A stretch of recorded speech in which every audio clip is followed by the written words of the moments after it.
Как только что нам стало известно, глава республики Егор Борисов обратился к жителям республики по поводу предстоящих выборов в Государственную Думу России. Сегодня некоторые федеральные средства массовой информации распространили новость о том, что руководители «Единой России», ЛДПР, КПРФ и «Справедливой России» близки к заключению межпартийного соглашения, которое предполагает сохранение некоего статуса-кво на предстоящих выборах в Государственную Думу России 7-го созыва.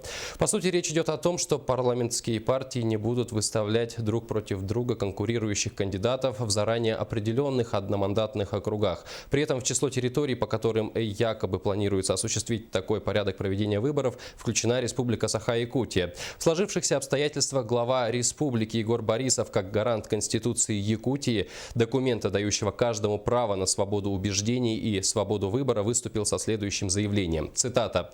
«В Республике Саха избирательные кампании любого уровня всегда проходят и должны проходить только путем свободного волеизъявления граждан и в открытой, бескомпромиссной и конкурентной борьбе. Так было и в 2014 году, когда, в отличие от многих других регионов, у нас в выборах главного должностного лица беспрепятственно принимали участие кандидаты от оппозиционных сил.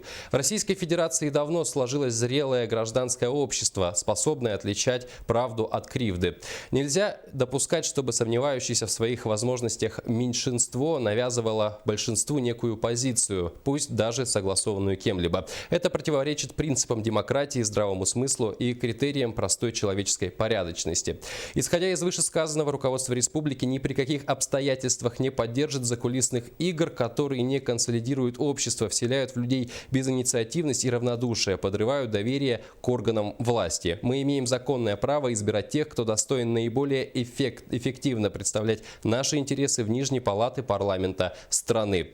Только открытость и конкурентность любых выборов обеспечивает их легитимность. В Республике Саха-Якутия в сентябре 2016 года должны состояться открытые и честные выборы с участием всех партий и всех избирателей». Конец цитаты.